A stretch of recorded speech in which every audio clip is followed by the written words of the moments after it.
السلام علیکم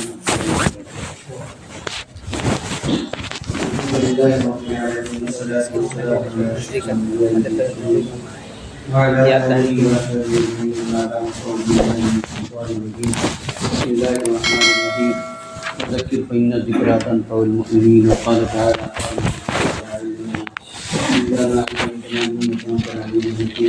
قال تعالى يا أيها الذين آمنوا صدق الله العظيم رب اشرح لي صدري ويسر لي أمري واحلل عقدة من لساني يفقهوا قولي.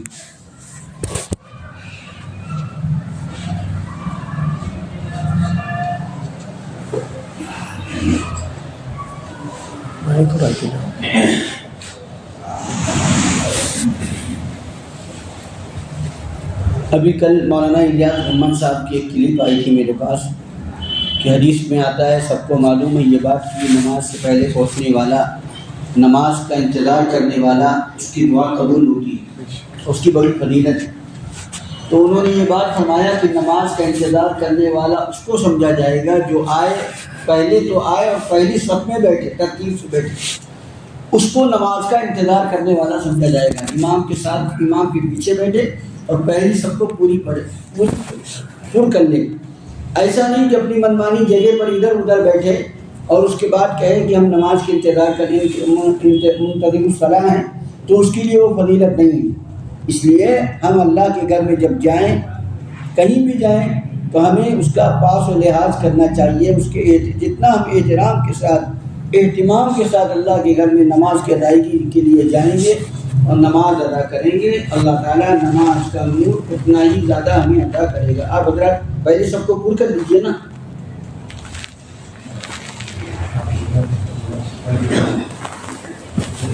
کلیکٹر کے آپ آفس میں جائیں، اپنا کام لے کر کے اور بیٹھے رہیں اس کونے میں، تو کیا کرے گا کلیکٹر؟ یہ تو بےہودہ آدمی، اس کو بھگاؤ یہاں سے.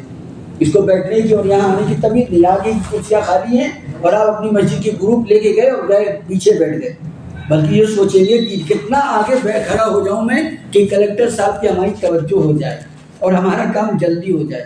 اللہ اللہ اللہ اللہ. میں کیا کرتا ہوں، پچھلے جمعہ میں نے کہا کہ اگر پتہ چل جائے آج جمعہ میں آمدار آنے والا ہے یہاں پر مسجد میں، تو بتائیے اذان سے پہلے مسجد پھول ہوگی کہ نہیں؟ آمدار کی عزت ہمارے دل میں ہے، اللہ کی عزت ہمارے دل میں نہیں. یہی لیے تو ہے کہ ہمارا کوئی کام ہزار اعمال کے باوجود بھی ہونے کو تیار نہیں. ہم اعمال بہت سے لوگ کرتے نہیں ہیں، بہت سے لوگ کرتے ہیں نا، وہ ترتیب سے نہیں کرتے. جیسا اللہ اور اللہ کے نبی کا منشا ہے اس طریقے پر اگر نہیں کریں گے تو یاد رکھیے گا اس عمل کا فائدہ ہمیں کبھی نہیں ملے گا. بار بار کہا جاتا ہے، میں کہہ چکا ہوں کتنی مرتبہ، کہ جمعہ کی نماز کے لیے اذان سے پہلے آئیں. ایک بزرگ فرماتے ہیں کہ 40 سال ایسا ہوا ہے میرا کہ 40 سال میں کبھی ایسا نہیں ہوا کہ جمعہ کی اذان ہوئی ہو اور میں مسجد کے باہر رہا ہوں. اور آج ہماری زندگی میں 4 جمعہ نہیں. اس لیے میرے عزیزوں، بزرگوں، دوستوں، ہم وقت لگاتے ہیں، عمل کرتے ہیں، بس ہمیں اللہ توفیق دے. توفیق اللہ سے مانگے کہ ہم اللہ سے توفیق مانگے کہ اللہ اپنا پسندیدہ، اپنی پسند والی عبادت کی توفیق عطا فرما. اللہ کے نیک بندے دعا کرتے ہیں کہ اللہ جیسا آپ چاہتے ہیں نماز، ویسی نماز کی ہمیں توفیق عطا فرما. جیسی آپ روزہ چاہتے ہیں ویسے روزے کی ہمیں توفیق عطا فرما. جیسا آپ عمرہ آپ کو کرنا پسند ہے، اے اللہ ویسا عمرہ کرنے کی ہمیں توفیق عطا فرما. جیسا آپ کو حج پسند ہے ویسا حج کرنے کی یہ توفیق مانگنا بھی چاہیے اللہ سے. یہ عمل جو آپ کرتے ہیں یہ اپنے من سے آپ نہیں کرتے، بلکہ یہ بھی اللہ کی ایک نعمت ہے. اور اللہ کی نعمتوں میں سب سے بڑی نعمت یہ ہے اللہ کی طرف سے اعمال صالحہ کی توفیق مل جائے. یہ اللہ کی سب سے بڑی نعمت ہے. اس پر بھی شکر ادا کرنا چاہیے اور شکر ادا کرنا چاہیے اور توبہ بھی کرنا چاہیے کہ اللہ اس میں جیسا یہ عمل کرنا تھا نہیں ہو سکا، اللہ معاف کریے اور آئندہ اچھے عمل کی توفیق عطا فرمائیے. بہرحال اللہ تعالیٰ ہمیں اور آپ کو سارے اعمال صالحہ، اچھے اعمال کو کرنے کی اور شوق اور ذوق کے ساتھ، اہتمام کے ساتھ کرنے کی سعادت اور توفیق عطا فرما. بار بار کہنے کے باوجود بھی ابھی بھی لوگ، جو لوگ پیچھے بیٹھے ہیں وہ بیٹھے ہی. میرے بھائیوں، بزرگوں، دوستوں، میں اپنی بات نہیں کہہ رہا ہوں بلکہ قرآن و حدیث کی بات کہہ رہا ہوں کہ آپ اللہ کے گھر میں جب آئیں تو اہتمام کے ساتھ آئیں، شوق و ذوق کے ساتھ آئیں اور اس کے بعد عبادت کریں تو عبادت سمجھ کے کریں. یہ نہیں کہ سر میں ٹوپی، سر میں ٹوکرا تو اٹھا کے مار دیا، خلاص قبول ہو یا نہ. اگر ایسا مزاج ہے تو زندگی میں ہمیں اس کا نور نہیں ملے گا. اللہ تعالیٰ ہمیں ہدایت نصیب فرمائے. آمین. قرآن مجید کی میں نے جو آیت تلاوت کیا اس کا مقصد آپ حضرات سمجھ گئے ہوں گے تھوڑا تھوڑا کہ ابھی شعبان کی آیت پہلی تاریخ ہے. ہمارے یہاں مزاج یہ ہے کہ جب ابھی جترا چل رہی ہے، جترا میں کچھ لوگ دکان لگائے ہوں گے، دکان جو لگائے ہیں وہ مہینوں پہلے سے تیاری کر رہے ہوں گے، بینک بیلنس اکٹھا کرنا اور سامان کہاں سے لینا اور کہاں سے مال لینا اور کہاں سے مجھے زیادہ فائدہ ہو. دیوالی کا موقع آتا ہے تو بہت سے تاجر حضرات دیوالی کی تیاری 2-3 مہینوں پہلے سے تیاری شروع کر دیتے ہیں. چچا مانگے صاحب 1 لاکھ روپے دے دو، زمین پلاٹ خریدنے میں 1 لاکھ روپے کی کمی ہے، سکا ماموں مانگ لیں، سسر مانگ لے، داماد مانگ لے، نہیں صاحب ابھی میرا سیزن ہے 2 مہینے بعد، میں تم نے ابھی ادھار نہیں دے سکتا. تیاری کرتے ہیں 2 مہینہ پہلے سے. عید کی تیاری ہے، عید کی تیاری سے پہلے 3 مہینہ پہلے 4 مہینے پہلے تاجر حضرات اپنا مال اکٹھا کرتے ہیں. کپڑے والے سورت جاتے ہیں، چپل والے آگرہ جاتے ہیں اور بمبئی جاتے ہیں اور وہاں سے زیادہ مال لاتے ہیں، زیادہ سے زیادہ پیسہ انویسٹمنٹ کرتے ہیں کہ زیادہ سے زیادہ اس تہوار سیزن کے موقع پر زیادہ سے زیادہ ہم پیسہ کما لیں. اس لیے کہ پیسہ زیادہ کمائیں گے تو نفع زیادہ آئے گا اور نفع زیادہ آئے گا تو ہماری ترقی کا ایک کام ہوتا رہے گا. 4 سال نفع کمایا، کماتے پلاٹ لے لیا، پھر 4 سال 2-4 سیزن اور کر لیا تو اتنا پیسہ کمایا کہ صاحب گھر بنوا لیا، پھر اور 2-4 سیزن کر لیا تو اتنا پیسہ آیا کہ گھر کی پلیسی کر لیا، پھر اور 2-4 سیزن کر لیا تو اتنا پیسہ کمایا، بیٹی کی ہائی فائی شادی کر لیا، بیٹے کی شادی کر لیا. ہے ہم لوگ کی ترتیب یہی ہے، سیزنوں میں پیسہ کماتے ہیں اور 4 مہینہ پہلے سے تیاری کرتے ہیں اور پیسہ کماتے ہیں اور پیسہ کرنے کے بعد اچھی جگہ اس کو انویسٹمنٹ کرتے ہیں. اللہ کے رسول صلی اللہ تعالی علیہ وسلم نے امت کو، صحابہ کرام کو ہر ایسے موقع پر کہا کہ دیکھو ان الدنیا خلقت لکم وانکم خلقتم للآخرہ. ارے بھائی دنیا کی کوئی قدر و قیمت نہیں ہے، دنیا تو تمہارے لیے پیدا کی گئی ہے. تم دنیا میں اتنا نہ گھسو کہ تمہارے اندر تم آخرت سے قابل ہو جاؤ، اللہ اور اللہ کے رسول سے قابل ہو جاؤ. رسول اللہ صلی اللہ علیہ وسلم نے یہ بھی فرمایا، ارشاد ہے کہ جو ہے دنیا کی قدر اللہ کے نزدیک مچھر کے پر کے برابر بھی نہیں. ایک حدیث میں الدنیا ملعونہ وفیہا ملعونہ، اس میں جو کچھ ہے وہ بھی ملعون ہے. الدنیا طالب گلابہ، دنیا کی طلب کرنے والے کتے ہیں، دنیا کی طلب کرنے والے ایک روایت میں کتے ہیں. اور اس میں ایک کسب، ایک طلب کرنے والوں کی مثال کتوں کی طرح دی گئی ہے، یعنی جو اپنی ہوس سے زیادہ کما لیں. جیسا کہ کتے کا پیٹ بھرا رہتا ہے پھر بھی وہ کھاتا رہتا ہے اور کھانے کے بعد اس کے پیٹ میں نہیں جم پاتا تو وہ الٹی کرتا ہے اور پھر الٹی کرنے کے بعد پھر وہ اسی کو بعد میں بھوک لگنے پر کھاتا ہے، چاٹتا ہے. اللہ کے رسول نے فرمایا ہوس سے زیادہ، ضرورت سے زیادہ کا مطلب یعنی اعمال، اللہ کے فرائض کو، لوگوں کے حقوق کو چھوڑ کر کے دنیا کمانا، یہ کتے کی مثال ہے. اور دنیا کمانا، دنیا طلب کرنا اور دنیا کمانا، اللہ کے رسول نے فرمایا جو دنیا کمائے حلال کو حلال سمجھتے ہوئے، حرام کو حرام سمجھتے ہوئے، تو اللہ کے نزدیک اس کا مقام صدیقین اور شہداء صالحین کے ساتھ ہوگا. گھر میں شادی ہے، شادی حال میں آپ بہت مرتبہ گئے ہوں گے، کچھ لوگ شادی ہال میں رہتے ہیں کہ ساتھ کوئی نیا آدمی نہ آنے پائے. اس لیے کچھ لوگوں کا مزاج ہر گاؤں میں رہتے ہیں 2-4 لوگ 10 لوگ ایسے جو تلاش کیا کرتے ہیں شادی کہاں ہے، چیلا کہاں ہے اور برسا ہوا کہاں ہے اور اس کے بعد بٹے پارٹی کہاں ہے. اور وہاں گئے صاحب شان سے سوٹ بوٹ پہن کے گئے اور کھا کے چلے آئے. حضور نے فرمایا ایسے لوگ ان بارے میں جو آدمی بغیر دعوت کے جائے وہ چور بن کے جاتا ہے اور ڈاکو بن کر کے نکلتا ہے. چور بن کر کے جاتا ہے یعنی منڈی نیچے کر کے خالی کھاتا رہتا ہے اور اس کے بعد ڈاکو بن کر کے کیسا نکلتا ہے جب نکل رہا ہے دوا کو کھاتا ہے. یہ کیا ہے؟ یہ ڈکیتی ہے. حضور نے فرمایا یہ تو ایسے 4 لوگ رہتے ہیں نظروں میں، کوئی نیا آدمی نہ آنے پائے، کوئی نیا آدمی آگے صاحب کدھر کا. یہ کون؟ یہ ان لوگوں کی رہتی ہے شادیوں میں اتنا اہتمام چوروں کو پکڑنے کا جو کنجوس رہتے ہیں، ہر درجے کے کنجوس رہتے. کوئی نہیں پلیٹ کوئی نہیں آنا جانا چاہیے پبلک سسٹم میں. دیکھو ذرا دیکھے رہنا. اب کوئی نیا آدمی آ گیا صاحب آپ کدھر سے، تو بعد میں اگر ولیمہ ہے تو کہتے ہیں لڑکی والوں کی طرف سے، اور اگر بارات ہے تو کہتے ہیں لڑکے والوں کی طرف سے. ایک کبھی سفر جاتے ہیں، ارے بابا نہ یہاں لڑکی ہے نہ لڑکا ہے، یہاں تو میرے باپ کی برسی ہے اور تو چلا آئے شادی میں لڑکے والوں کی طرف سے ہے. تو بہرحال کوئی نیا آدمی آئے گا تو آپ اس پر نظر رکھتے ہیں، لیکن اسی شادی ہال میں ایک ڈسٹ بین ہے اور ڈسٹ بین میں لوگ اپنا بچا ہوا کھانا ڈالتے ہیں، بچا ہوا کھانا ڈالتے ہیں. اب ایک آدمی آیا آپ کے شہر کا بہت غریب مفلوق الحال آدمی آیا اور وہ آیا اور ڈسٹ بن سے اٹھا کے روٹی اپنی تھیلے میں ڈالا، تو بتائیے اس کو کوئی منع کرے گا؟ کوئی کیسا بھرے دیکھو وہ ڈسٹ بن سے اٹھا رہا ہے، ارے کیا ہے یار، ڈسٹ بن کا تمام مال کچرا ہے، وہ کچرے میں جانے والا ہے، چلو لے جا رہا ہے، لے جانے دو۔ ایسے ہی اللہ کے نزدیک یہ پوری دنیا کی ساری چمک دمک کیا ہے؟ کچرا ہے، اس سے اٹھانے والے ہیں اللہ کے نزدیک۔ اگر اس کی قیمت ہوتی تو حدیث میں آتا ہے کافر کو اللہ ایک گھونٹ پانی بھی نہ پلاتے۔ اب بات سمجھ میں آئی کہ نہیں آئی؟ اب یہ دنیا کس کے لیے ہے؟ یہ دنیا ہے، دنیا مسافر ہے۔ حضور نے فرمایا کن فی الدنیا کأنک غریب، دنیا میں ایسا رہو جیسا کہ مسافر رہتا ہے۔ تو بہرحال میں بات وہاں سے لے کے چلا تھا کہ ہم اور آپ تیاری کرتے ہیں۔ رسول اللہ صلی اللہ علیہ وسلم نے اپنے صحابہ کو ہر اہم موقع پر جب بھی کسی صحابی نے دنیا کے بارے میں کوئی بات بتائی تو فوراً آپ نے آخرت کی طرف توجہ دلائی۔ اگر تم یہ عمل کر لیتے تو یہ اس سے بدرجہ بہتر تھا۔ اللہ کے رسول صلی اللہ علیہ وسلم جب رجب کا چاند نکلتا ہے تو حضور کہتے ہیں بھائی تمہارا سیزن نہ دیوالی ہے، نہ ہولی ہے، نہ عید ہے، نہ بقرعید ہے، کچھ نہیں ہے۔ تمہارا سیزن تم آخرت کے لیے پیدا کیے گئے ہو، اور آخرت میں متقیوں کو جنت ملے گی۔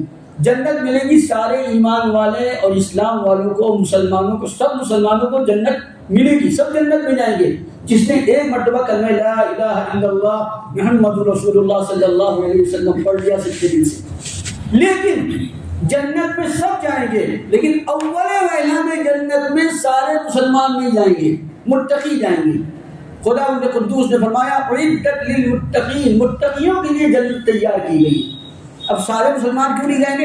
اگر سارے مسلمان وہ متقی وہ جس کی بالغ ہونے سے لے کر کے موت کے دن تک ایک نماز قضا نہ ہوئی ہو، جس کی بالغ ہونے سے لے کر کے موت تک کبھی اس نے کسی بندے کا حق نہ مارا ہو، اور اگر مارا ہو تو اسے معافی تلافی کیا ہو، جس کی بالغ ہونے سے لے کر کے موت تک گناہ نہ ہوئے ہو، اور گناہ ہوئے ہو تو فوراً توبہ کیا ہو، جس کی بالغ ہونے سے لے کر کے موت تک کبھی رمضان کا روزہ اس نے نہ گھلایا ہو، اب وہ متقی ہے جس نے اللہ کے سارے حکم کو پورے تندہی کے ساتھ، اہتمام کے ساتھ عمل کیا ہو۔ ہمیشہ جمعہ کی اذان سے پہلے مسجد میں آتا ہوں، اہتمام کے ساتھ آتا ہوں۔ اب آپ بتائیے اگر اس کو اول وہلہ میں جنت میں داخل کر دیں، اور ایک وہ آدمی جو جمعہ جاتا ہو، جو روزانہ 3 نماز پڑھتا ہو، جو 2 نماز پڑھتا ہو، یا کوئی 4 نماز پڑھتا ہو، اگر دونوں کو اللہ پہلے ہی مرتبہ میں جنت میں داخل کریں گے تو اللہ کی ناانصافی کریں گے نہیں؟ ارے اللہ کی ناانصافی ہوگی۔ تو وہ لوگ تو جنت میں اول وہلہ میں داخل کون ہوں گے؟ متقی ہوں گے۔ اعدت للمتقین، اللہ نے متقیوں کے تقوی کے لیے اللہ نے تشکیل کیا قرآن مقدس میں، وسارعوا الی مغفرۃ من ربکم وجنۃ ارضها السماوات والارض اعدت للمتقین، متقیوں کے لیے جنت میں اللہ نے تشکیل کیا ہے۔ جب تقوی اختیار کرو، تقوی کے بارے میں 110 جگہ اللہ نے حکم نازل فرمایا قرآن مقدس میں۔ تقوی کے 13 انعامات ہیں۔ جو تقوی اختیار کرے گا پوری زندگی، اس کو اللہ اول وہلہ میں جنت میں اس کا داخلہ ہوگا۔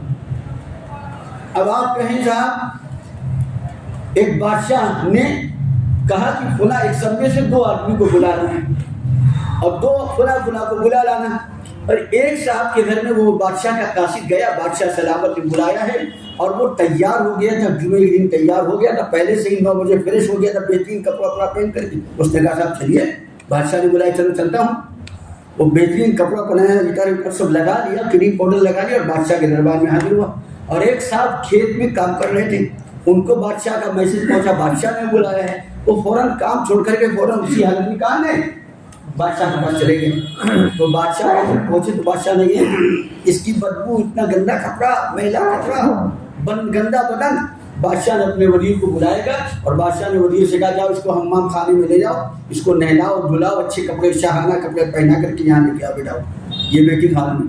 اور اس سے کہا، اس سے یہ نہیں کہے گا کہ تم اس کو لے جاؤ، اس کو ضرورت نہیں ہے، یہ سب سچ سور کے آیا ہے۔ تو بادشاہ سے کام، بادشاہ کو ستکار دونوں کا کرنا ہے، لیکن وہ چونکہ اس کے محل میں ستکار کے قابل نہیں ہے، اس لیے کہاں بھیجا؟ حمام خانے میں بھیجا۔ اسی لیے اب آپ سنیے کہ متقیوں کو اللہ اول وہلہ میں جنت میں داخل کرے گا، اور جو لوگ مسلمان ہوں گے جن کے اعمال میں کمی ہوگی، اللہ وایا جہنم ان کو جنت میں داخل کرے گا کہ تم میری جنت کے قابل نہیں ہو، اس لیے جنت میں گناہ نہیں چلتا جی، اور ایک بھی گناہ نہیں چلتا، یہاں تک کہ وہ گناہ کہ جنت سے کے باہر گیٹ پر ہر ایک کی سروسنگ ہوگی، ہر ایک کی چیکنگ ہوگی سینے کی. ایک مومن بندہ جو اعلیٰ درجے کا کامل درجے کا مومن ہے اس کو روک لیں گے فرشتے. کیا بات ہے صاحب؟ اللہ سے فرشتہ رپورٹ لگایا گیا ہے، اللہ اس کی رپورٹ میں اس طرح یار ایک نقطہ ہے اس کے دل پہ. اب وہ نقطہ کیسا ہے؟ وہ اس نے زندگی پر فلاں سے کینہ رکھا تھا، دشمنی رکھا تھا، اسی کا نقطہ ہے. اللہ کہیں گے جاؤ اس کی سروسنگ کراؤ جہنم میں. تو جہنم میں جو سروسنگ ایمان والوں کی ہوگی ان کی حیثیت الگ. کفار و مشرکین اور دیگر مذہب والوں کو جو جہنم میں ڈالے گا ان کی حیثیت الگ. جیسے کہ کولسا آگ میں ڈالا جاتا ہے کائے کے لیے؟ آگ جلانے کے لیے، آگ کو دہکانے کے لیے. اور اسی آگ میں سونا بھی جلایا جاتا ہے. ارے جلایا جاتا ہے کہ نہیں؟ نہیں جلایا جاتا نا، جلایا جاتا ہے. لیکن سونا جو جلایا جاتا ہے اس کی چمک اور زیادہ کرنے کے لیے، اور کولسا جو جلایا جاتا ہے وہ آگ دہکانے کے لیے. اسی طرح کفار و مشرکین جو آگ میں ڈالے جائیں گے وہ آگ دہکانے کے لیے ڈالے جائیں گے، اور ایمان والے جو ڈالے جائیں گے وہ آگ کی وہ اپنی سروسنگ کے لیے، ان کی اعمال کی سروسنگ کے لیے ڈالے جائیں گے. تو کیا سادی بات ہے کیا ایمان کی شوق لگائے لوگوں کو جہنم میں جلنے کا؟ اللہ تعالیٰ ہر ایک کو جہنم کے عذاب سے بچائے. تو رسول اللہ صلی اللہ علیہ وسلم نے جگہ جگہ پوری زندگی آپ کی 23 سالہ زندگی میں صحابہ کرام کو ایک ایک عمل سے، ہر اس عمل سے روکا ہے، اور اس پوری امت کو روکا ہے کہ دیکھو کوئی ایسا عمل نہ ہو جس سے میری امت جہنم میں چلی جائے. اور اللہ کا منشا بھی یہی ہے کہ میرا کوئی بندہ جہنم میں نہ جانے پائے. جس طرح ایک ماں نہیں چاہتی کہ میرا بیٹا عذاب میں مبتلا ہو، بیماری میں مبتلا ہو، تکلیف میں مبتلا ہو.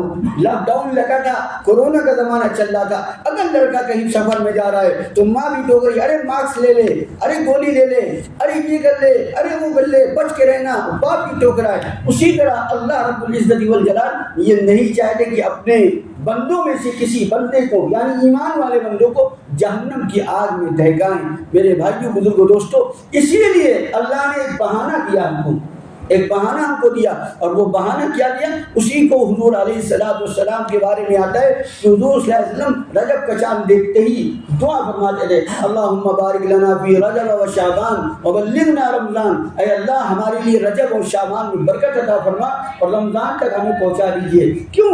رمضان وہ سیزن ہے ایک مومن کو متقی بننے کا، وہ سیزن ہے اپنے گناہوں کے معاف کرا لینے کا، وہ سیزن ہے اللہ کے نیک اعمال کے عادی بن جانے کا. وہ ایک سیزن اللہ نے دیا ایک مہینے کا. ہمارے یہاں ہم اپنے بچے کو پڑھاتے ہیں، اگر اعلیٰ ڈگری کرانا ہے، ایک ہے آن لائن پڑھائی اور ایک ہے آف لائن پڑھائی. آف لائن پڑھائی کی حیثیت آج بھی ہے، بھلے ہی آن لائن کا زمانہ بہت نکل چکا ہے، لیکن آف لائن میں جو بات ہے وہ آن لائن میں بات نہیں ہے. آف لائن پڑھائی کے لیے کہ استاد بھی ضروری ہے، اور کلاس روم بھی ضروری ہے، اور وقت بھی ضروری ہے. کلاس ٹیچر کا وہ ٹیچنگ ٹائم کیا ہونا چاہیے وہ بھی ضروری ہے. اور اسی طرح کلاس کے لیے کیا ضروری ہے؟ پڑھائی کے لیے کتاب. یہ 4 چیزیں ہوں گی تب پڑھائی ہو پائے گی. اگر استاد نہ ہو تو بچہ اعلیٰ ڈگری حاصل نہیں کر سکتا. اگر استاد ہو کتاب نہ ہو تو بھی پڑھائی اچھی نہیں ہو سکتی. یہ 4 چیزیں ضروری ہیں. اسی طرح جنت میں داخلے کے لیے تقویٰ کی ڈگری ضروری ہے، اور تقویٰ کے لیے 4 چیزیں ضروری ہیں. اسی طرح نمبر 1 تقویٰ کے لیے استاد اگر آپ کو تلاش کرنا ہے تو تقویٰ کے استاد کون ہیں؟ اللہ والے ہیں. قرآن قدوس نے فرمایا یا ایھا الذین آمنوا اتقوا اللہ وکونوا مع الصادقین. اے ایمان والو تقویٰ اختیار کرو. صرف ایمان ہی کام نہیں چلے گا، تقویٰ ضروری ہے ایمان کے ساتھ. اب تقویٰ ملے گا کہاں؟ وکونوا مع الصادقین، سچے لوگوں کے ساتھ، میرے نیک بندوں کے پاس تقویٰ ملے گا. اب اس کے بعد اس کا سلیبس کیا ہے؟ سلیبس قرآن ہے. قرآن کو پڑھو، سمجھو اور اس پر عمل کرو تو تمہیں تقویٰ مل جائے گا. اس کے بعد اب اس کا کلاس روم کہاں ہے تقوی کا؟ تو تقوی کا کلاس روم اللہ والوں کی صحبت خانقاہ ہے. اب اس کے بعد تقوی کا ٹائمنگ کیا ہے، اس کا وقت کیا ہے؟ جیسے وہاں کلاس ٹیچر کا ٹائم تک 11 سے 5، 8 سے 12، ویسے یہاں ٹائم کیا ہے؟ یہاں رمضان کا ٹائم. تو 4 چیزیں اللہ نے تقوی کے لیے، متقی بننے کے لیے دیا ہے. یہ تقوی کیا ہے؟ تقوی کی 13 انعامات اللہ اپنے بندوں کو دیتا ہے. انشاءاللہ پھر کبھی وقت آیا تو ہم انشاءاللہ وہ 13 انعامات آپ کو بتائیں گے. اس میں سے سب سے جو اعلیٰ انعام ہے إِنَّ مَعِيَ الْمُتَّقُونَ، اللہ کے پیغمبر نے فرمایا ہم میرے ساتھ متقی لوگ رہیں گے، میرے ساتھ متقی لوگ ہو رہیں گے۔ من کانو وحیثو کانو، وہ کسی بھی زمانے کو ہوں اور کسی بھی علاقے کے ہوں، کسی بھی زمانے کے ہوں متقی اور کسی بھی علاقے کے ہوں، ہندوستانی ہو، جاپانی ہو، پاکستانی ہو، ملیشیائی ہو، کہیں تو متقی ہو، کسی بھی زمانے کو، 2025 کا ہو یا 2005 کا ہو یا 2050 کا ہو یا 2145 کا ہو، کسی بھی دور کا ہوگا، اگر وہ اعلیٰ درجے کا متقی ہوگا، حضور فرماتے ہیں وہ میرے ساتھ رہے گا۔ اب پیغمبر جہاں رہیں گے امام الانبیاء، تو ان کے ساتھ جو لوگ رہیں گے، تو جس طرح پیغمبر کا جیسا اعزاز کیا جائے گا ویسے ان کے معاصرین کا بھی اعزاز کیا جائے گا، اور پیغمبر جس جنت میں جس درجے پہ رہیں گے اسی درجے پر ان کے معاصرین یعنی شہداء، صدیقین اور متقی اور صالحین کو رکھا جائے گا۔ تو سب سے بڑا انعام نبی کے ساتھ جنت ہی نہیں ہے بلکہ نبی کی میت بھی ہے۔ ربیع ابن عامر رضی اللہ عنہ ایک صحابی ہیں، اور انہوں نے آ کے کہا یا رسول اللہ ایک چیز چاہتا ہوں، وہ حضور کی خدمت کیا کرتے تھے۔ اللہ کے رسول ایک مرتبہ خوش ہو کر کے ان سے پوچھنے لگے عامر کیا مانگتے ہو؟ سل ما تسل، مانگ کیا مانگتا ہے؟ تو حضرت عامر ابن ربیعہ نے کیا کہا؟ یا رسول اللہ ایک چیز مانگتا ہوں، ایک چیز مانگتا ہوں۔ تو کیا مانگتے ہو؟ انہوں نے فرمایا اے اللہ کے رسول آپ سے جنت میں آپ کا ساتھ چاہتا ہوں۔ صحابہ کرام کی اللہ کے پیغمبر کی صحبت کی یہ برکت کی کہ صرف اگر اور کوئی کچھ چاہتے تو یہ کہہ دیتے کہ اللہ کے نبی دعا کے لیے یہ پہاڑی جو ہے سونے کی ہو جائے، میری خاندان اسی سے کھاتی رہے۔ اے اللہ کے نبی آپ دعا کریے میں مدینے کا گورنر بن جاؤں، لیکن کچھ دنیا نہیں مانگی۔ صحبت کی برکت ایسی تھی، اللہ کے رسول نے تربیت ایسی کیا تھا کہ ہمیشہ آخرت ان کے سامنے پیش نظر رہتی تھی، اور انہوں نے کیا کہا کہ ہم آپ کے ساتھ جنت میں، صرف جنت مجھے مقصود نہیں ہے، جنت میں آپ کا پڑوس چاہتا ہوں۔ تو رسول اللہ صلی اللہ علیہ وسلم نے فرمایا اگر جنت میں میرا ساتھ چاہتے ہو اعنی بکثرت السجود، تو سجدوں کی کثرت سے میری مدد کرو۔ تو میں یہ عرض کر رہا تھا کہ صحابہ پیغمبر جنت مقصد نہیں، پیغمبر فرما رہے ہیں اگر تم تقوی کے اعلیٰ درجے پر رہو گے تو ہمارا پڑوس تم کو نصیب ہوگا۔ اب وہ تقوی ملے گا کیسے؟ خداوند قدوس نے فرمایا لعلکم تتقون، اے ایمان والو تم پر روزے فرض کیے گئے ہیں تاکہ تم کیا بن جاؤ؟ متقی بن جاؤ۔ حقیقت التقوی ان یعبدوا اللہ فلا یعصى، تقوی کی حقیقت یہ ہے کہ اللہ کی عبادت ایسی کی جائے کہ پھر اس کی نافرمانی نہ کی جائے۔ روزے کی صفات ہمارے حضرت رحمۃ اللہ علیہ فرماتے تھے کہ روزہ رمضان کا مہینہ صفات بنانے کا مہینہ ہے۔ کس کا مہینہ ہے؟ صفات بنانے کا۔ ہم نے ہمارے بہت سے دعوت تبلیغ کے احباب اپنے بیان میں بار بار کہا کرتے کہ بھائی ہم نماز سے یہ چاہا جا رہا ہے کہ ہماری زندگی کس پر آ جائے؟ صفت صلاۃ بنتے۔ صفت صلاۃ کا مطلب آج تک آپ سمجھے؟ صفت صلاۃ کا مطلب یہ ہے کہ آپ نماز پڑھ رہے ہیں، وضو کے ساتھ نماز پڑھ رہے ہیں، اور نماز میں آپ نے کسی نے آپ کو آ کے کہہ دیا ارے بابا آپ کے ابا کوٹے گئے انتقال ہو گیا، تو اگر آپ نے نماز پڑھتے پڑھتے کہہ دیا انا للہ و انا الیہ راجعون، نماز ہوگی؟ نماز ہوگی؟ نہیں ہوگی، نماز فاسد ہو گئی۔ اگر آپ جو ہے نماز پڑھ رہے ہیں اور نماز پڑھتے پڑھتے کسی نے آ کے کہہ دیا اور آپ کا بیٹا آیا دوڑتے ہوئے ابا میں 1 نمبر لایا ہوں پورے کرناٹک میں، آپ نے کہا ماشاء اللہ، ماشاء اللہ آپ نے کہا، قرآن کا ایک لفظ ہے وہ، آپ نے کہا ماشاء اللہ، نماز ہوگی؟ مولانا حسین صاحب سے پوچھ لیجیے گا نماز فاسد ہو جائے گی۔ مطلب کیوں فاسد ہوگی کہ صاحب یہ چیز تو بولنا جائز ہے لیکن نماز میں جو اللہ نے کہا وہی بولنا ہے، اور اگر کچھ بولیں گے تو نماز فاسد۔ تو یہ ہے مقصد صفت صلاۃ کا کہ ایسے ہی آپ کو 24 گھنٹے میں اللہ یہ بتانا چاہتا ہے کیا بولنا ہے کیا نہیں بولنا ہے، وہ تم کو طریقہ آ جائے اس نماز سے۔ نماز آپ پڑھ رہے ہیں اور بھائی صاحب آئے، آپ کے ٹرسٹی آئے، متولی صاحب آئے، مواقع صاحب آئے، اور انہوں نے ادھر کا بٹن بند کر دیا، ادھر کا چالو کیا، تو صاحب نماز پڑھتے پڑھتے آپ دیکھ رہے ہیں، ادھر دیکھ رہے ہیں، پھر ادھر دیکھ رہے ہیں، ادھر دیکھ رہے ہیں۔ آپ کوئی صاحب جانکار آدمی دیکھ لیں کہیں گے آپ کی نماز دوہرائی، آپ بار بار چٹک مٹک دیکھا کرتے ہیں۔ تو نماز میں آپ کی نگاہ جہاں پر ہے وہیں پر جہاں کہا حکم کہا گیا ہے۔ اب آپ نے اپنے قیام کی حالت میں نگاہ سجدے کی حالت میں رکھا، رکوع کی حالت میں آپ کی نگاہ ہونی چاہیے پیروں پر، اور اس کے بعد سجدے کی حالت میں آپ کی نگاہ ہونی چاہیے ناک پر، اور تحیات کی حالت میں آپ کی نگاہ ہونی چاہیے کہاں پر؟ گود میں ہونی چاہیے۔ تو جس طرح یہ چاروں جگہ پابند کیا گیا ہے نماز کے بعد، تاکہ آپ کی نگاہ 12-14 گھنٹہ جتنا آپ دن بھر رہتے ہیں نا، آپ کی نگاہ پابند ہو جائے، یہ ہے صفت صلاۃ کا مطلب۔ عمرے میں ہم نے دیکھا لوگ ویڈیو بناتے ہیں مطاف میں، بہت گھناؤنی حرکت ہے۔ اگر کوئی یہاں سے جائے تو میں کہتا ہوں اللہ کی 120 رحمتیں بیت اللہ پر روزانہ برستی ہیں، اور جو لوگ طواف کرتے کرتے ویڈیو بناتے رہتے ہیں یا ویڈیو کال کرتے رہتے ہیں، ویڈیو کال کر رہا ہے دیکھ دیکھ طواف، اور وہاں ادھر بہو دیکھ رہی ہے، بیٹی دیکھ رہی ہے، اور وہ طواف کرنے والے بھی اگر اس نے بھی ویڈیو کال میں اس کا عورتوں کا چہرہ دیکھ لیا، خدا نہ خواستہ بدنظری ہو گئی، پورا طواف برباد ہو گیا۔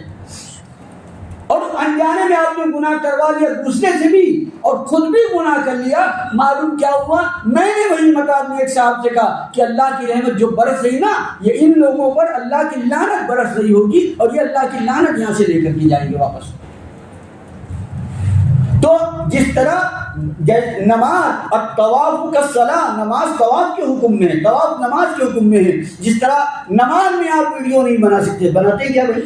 کبھی آپ نے ویڈیو بنایا ہے؟ فوٹو کھینچا، کھینچ کے دیکھیے۔ تو جس طرح نماز میں ویڈیو نہیں بنائی جا سکتی، اسی طرح طواف میں بھی ویڈیو بنانا یا فوٹو کھینچنا حرام ہے، بات کرنا جائز نہیں، لیکن لوگ کرتے ہیں، اور سب کچھ معلوم ہونے کے باوجود بھی کرتے ہیں۔ اللہ ہدایت نصیب فرمائے۔ تو یہ صفت صلاۃ، کوئی آدمی، بہت سے لوگ بات کرتے رہتے ہیں، ایئر فون لگائے ہیں اور طواف کر رہے ہیں اور بات کرتے چل رہے ہیں، ساتوں چکر اسی حالت میں پورا ہو گیا، دعا پڑھنے کی نوبت نہیں ہے۔ لیکن نماز میں آپ ایئر فون لگا کے نماز پڑھیں گے، نماز ہوگی، نماز فاسد ہو جائے گی۔ اسی طرح یہ نماز میں آپ جس طرح منمانی چیز سن نہیں سکتے، اسی طرح آپ نماز کے بعد جب جائیں گھر میں، اپنے گھریلو زندگی، باہری زندگی میں آپ اپنے منمانی چیز سن نہیں سکتے۔ یہ صفت صلاۃ کا مطلب۔ تو رمضان میں حضرت فرماتے تھے رمضان کا مہینہ صفات کے بنانے کا مہینہ ہے، کہ آپ اپنی صفات کی تربیت، آپ کو کسی کے پاس جانے کی ضرورت نہیں ہے، آپ چاہیں تو اپنی صفات خود بنا سکتے ہیں۔ علماء نے لکھا ہے، حدیث میں آتا ہے رمضان کا مہینہ منتج مہینہ ہے، جیسا رمضان گزارو گے ویسے سال کے 11 مہینے گزریں گے۔ آپ چاہتے ہیں کہ آپ کی زندگی سکون والی ہو جائے، آپ کی زندگی برکتوں سے بھر جائے، آپ کی زندگی میں آپ کا قرضہ ادا ہو جائے، آپ کی حاجات پوری ہو جائے، تو آپ ایک مہینہ اللہ کی فرما برداری پر گزار لیجیے۔ اللہ کی فرما برداری میں یہ ہے، سب سے پہلی چیز 5 نمازیں جماعت کے ساتھ ادا کرنے کا اہتمام کریے اس مہینے میں۔ قسم خدا کی بتا رہا ہوں، 11 مہینے آپ کا حال یہ ہو جائے گا کہ جیسے کوئی آپ کو دھکا دے کر کے مسجد کی طرف بھگائے گا، ایسی پریکٹس ہو جائے گی۔ رمضان میں آپ 5 سنتیں نہیں پڑھتے تھے، سنتیں پڑھنے کا اہتمام کریے، انشاءاللہ 11 مہینے آپ کو سنتوں کا اور نوافل کا اور اشراق کی پابندی اگر آپ کرنا چاہتے ہیں، تہجد کی پابندی کرنا چاہتے ہیں۔ بہت سے لوگ ماشاءاللہ روزہ رکھتے ہیں، شہری میں 4 بجے اٹھ جاتے ہیں، لیکن تہجد پڑھنے کی نوبت نہیں آتی۔ بہت بڑی بدنصیبی کی بات ہے۔ روزانہ 2 رکعت 4 رکعت پڑھیں، اور پڑھنے کے بعد 10-15 منٹ، شہری کھانے کے بعد آپ چاہیں تو کر لیں، شہری کھانے کے بعد 10-15 منٹ 20 منٹ اللہ کے سامنے یوں کر لیں خالی۔ بہت مرتبہ بہت سے لوگوں کو دعا مانگنا نہیں آتا، اور دعا مانگنا اس لیے نہیں آتا، اس کی بھی وجہ ہے، جو بندہ جس کا تعلق ہر وقت دنیا والوں سے ہے اور ہر وقت دنیا داری کے نظام سے ہے، پھر اللہ اس کو دور کر لیتے ہیں، پھر اس کو مانگنے کا طریقہ نہیں آتا۔ اس لیے دنیا والوں سے مانگنے کی عادت ہو گئی، تو اللہ سے مانگنے کی عادت، اس کا طریقہ ہی نہیں آ رہا ہے۔ اور اللہ والے اللہ ایک ایک چیز ایسا مانگتے ہیں، ادھر مانگا ادھر ملی، ادھر مانگا ادھر ملی۔ تو تقوی کا ایک انعام یہ بھی ہے کہ اس کی کبھی کوئی ضرورت نہیں رکتی۔ تقوی کا ایک انعام اللہ دنیا میں یہ دیں گے کہ متقی آدمی کی کبھی کوئی ضرورت نہیں رکتی ہے۔ الحمدللہ ثم الحمدللہ، ہم نے اپنے اکابرین کو دیکھا، کوئی ضرورت نہیں رکتی۔ تو رمضان میں آپ قرآن مجید کی تلاوت کی عادت ڈالیں گے، انشاءاللہ پورے سال تلاوت کی عادت رہے گی۔ رمضان میں آپ بدنظری سے بچیں گے، پورے سال اللہ آپ کو گناہ سے بچائے گا۔ رمضان میں آپ غیبت سے، چغلی سے، جھوٹ سے بچیں گے۔ جس گناہ سے آپ بچنے کی پریکٹس کرنا چاہتے ہیں تو آپ کو کہیں اور جانے کی ضرورت نہیں۔ رمضان میں آپ پورا ارادہ کر لیجیے کہ اس مہینہ ہمیں اس گناہ سے دور رہنا ہے۔ قسم خدا کی بتا رہا ہوں، اللہ 11 مہینے آپ کی حفاظت کرے گا۔ جتنے اچھے اعمال کی آپ عادت ڈالیں گے رمضان میں، ان اچھے اعمال کی آپ کو عادت 11 مہینے لگے گی، اور جتنے برے اعمال سے آپ دنیا رمضان میں دور رہیں گے تو اللہ ان 11 مہینے دور رکھے گا۔